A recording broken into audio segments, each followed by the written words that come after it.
VK Mishra present. हमारे channel पर बने रहने के लिए हमारे चैनल को लाल बटन दबा करके सब्सक्राइब करें और साथ में बेल आइकन घंटी दबाएं।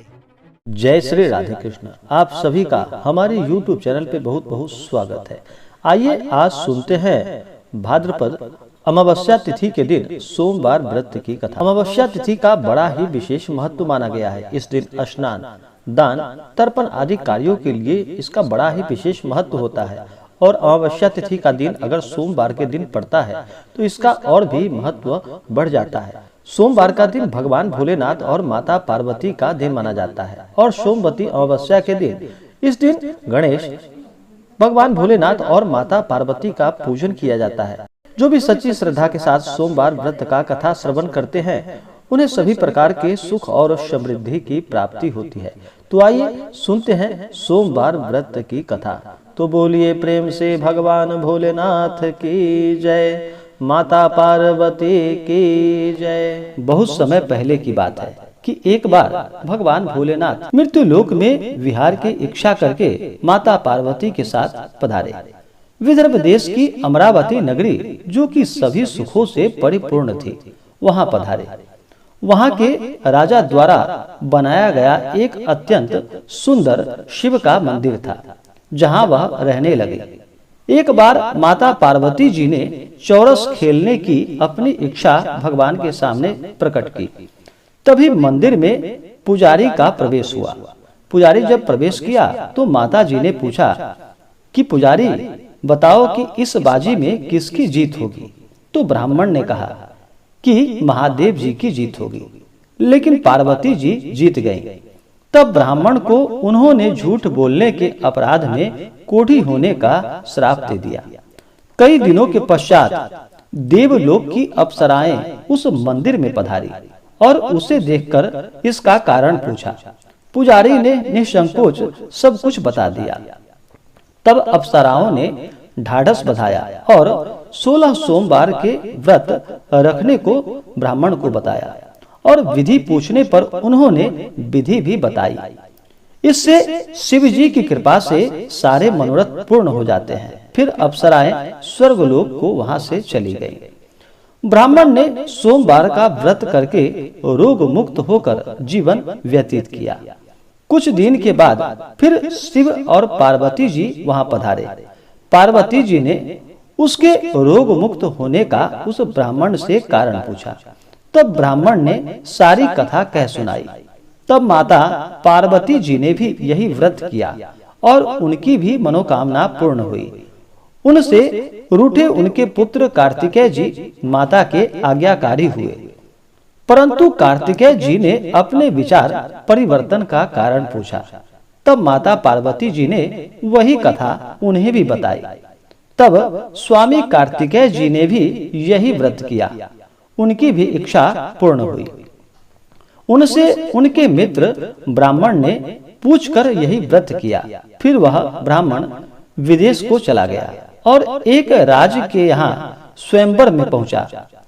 वहां राजा ने प्रण किया था कि एक हथनी एक माला जिसके गले में डालेगी वह अपनी पुत्री से उसी का विवाह करा देगा। वहां भगवान शिव की कृपा से हथनी ने माला उस ब्राह्मण के गले में डाल दी। राजा ने उससे अपनी पुत्री का विवाह करवा दिया। उस कन्या के पूछने पर ब्राह्मण ने उसे कथा कह सुनाई। तब उस कन्या ने भी वही व्रत कर एक सुंदर पुत्र को प्राप्त किया। बाद में उस पुत्र ने भी यही व्रत किया और एक वृद्ध राजा का राज्य उसने पाया। जब वह नया राजा सोमवार की पूजा करने गया तो उसकी पत्नी अश्रद्धा होने से वहां पर नहीं गई। पूजा पूर्ण होने पर आकाशवाणी हुई कि हे राजा, इस कन्या को त्याग दो, अन्यथा तेरा सर्वनाश हो जाएगा। अंत में उसने रानी को राज्य से निकाल दिया। वह रानी भूखे प्यासी रोती हुई दूसरे नगर में पहुंची। वहां एक बुढ़िया उसे मिली जो कि धागे बनाती थी। उसी के साथ वह काम करने लगी। पर एक दूसरे दिन जब वह धागा बेचने निकली तो अचानक तेज हवा चल पड़ी और सारे धागे उड़ गए। मालकिन ने गुस्से में आकर उसे काम से निकाल दिया। फिर रोते फिरते वह एक तेली के घर पहुंची। तेली ने उसे रख लिया, पर भंडार घर में जाते ही तेल के बर्तन गिर गए और तेल वहां का बह गया, तो उस तेली ने भी उसे घर से निकाल दिया। इस प्रकार सभी जगह से निकाले जाने के बाद वह एक सुंदर वन में पहुंची। वहां के तालाब से पानी पीने के लिए जब वह बढ़ी तो तालाब सूख गया। थोड़ा पानी बचा था जो कि कीटों से और कीड़ों से युक्त था। उसी पानी को पीकर वो एक वृक्ष के नीचे बैठ गई, पर तुरंत उस वृक्ष के पत्ते भी झड़ गए।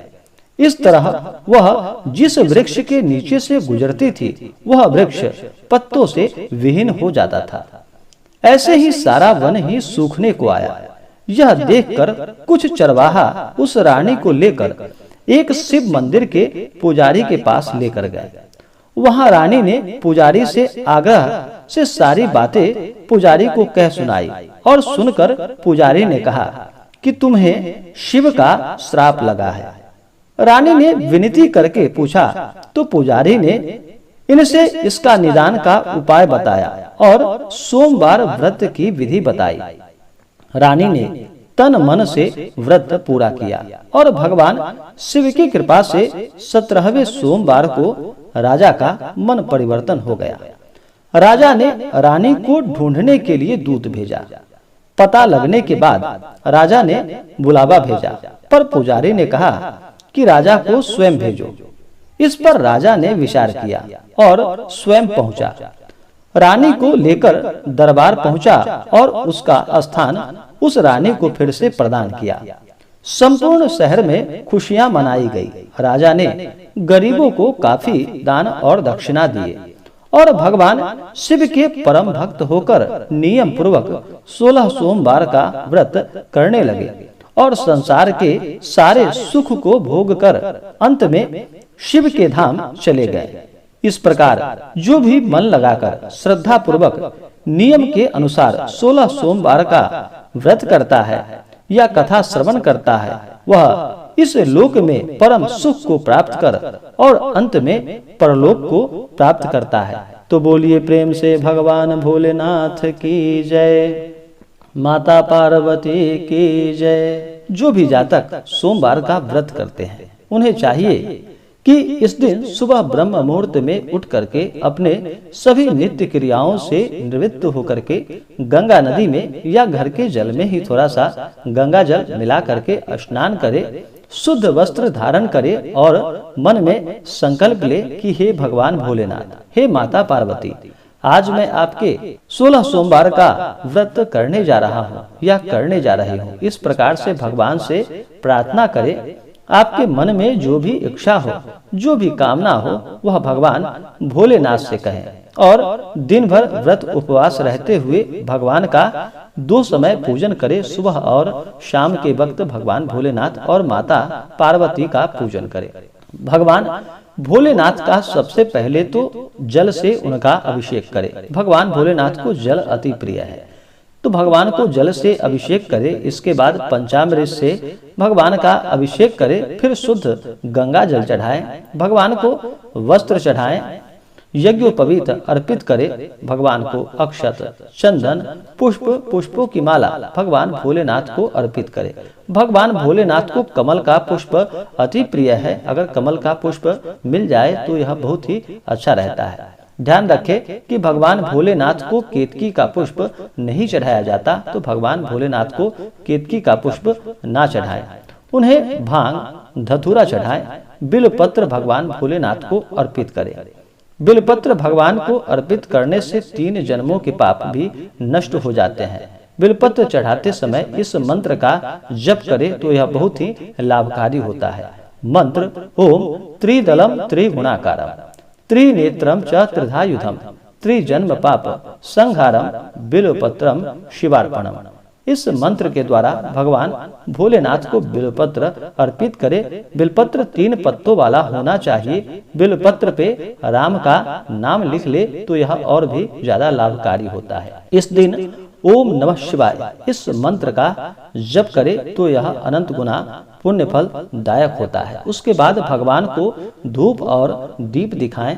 अनेक प्रकार का नैवेद्य अपने श्रद्धा के अनुसार, सामर्थ्य के अनुसार नैवेद्य अर्पित करे। ऋतुफल आदि भगवान को अर्पित करे। उसके बाद द्रव्य और दक्षिणा चढ़ाएं। भगवान को पुंगी फल तांबूल अर्पित करे। इसी प्रकार से माता पार्वती का भी पूजन करे। माता पार्वती के ऊपर जल चढ़ाएं, उन्हें वस्त्र चढ़ाएं, अक्षत, चंदन, पुष्पों की माला माता पार्वती को अर्पित करे। महिलाएं माता पार्वती को सिंदूर चढ़ाएं और पुरुष माता को चंदन चढ़ाएं।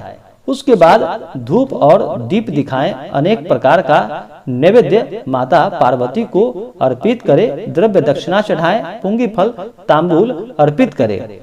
इसके बाद सोमवार व्रत का कथा श्रवण करे, फिर भगवान की आरती करे। इसी प्रकार से जो भी जातक, जो भी भक्त सच्ची श्रद्धा के साथ भगवान भोलेनाथ का पूजन करते हैं, भगवान भोलेनाथ उनकी सभी इच्छाओं को पूर्ण करते हैं तथा सुख और समृद्धि का वरदान प्रदान करते हैं। तो आशा करता हूं कि यह जानकारी आपको अच्छा लगा हो। ऐसे ही जानकारियां की प्राप्ति के लिए हमारे इस चैनल को लाल बटन दबा करके सब्सक्राइब करें, साथ में बेल आइकन घंटी दबाएं ताकि मेरे वीडियो का नोटिफिकेशन आपके पास सबसे पहले पहुंचे। वीडियो को लाइक और अपने मित्रों तथा दोस्तों के साथ शेयर करें।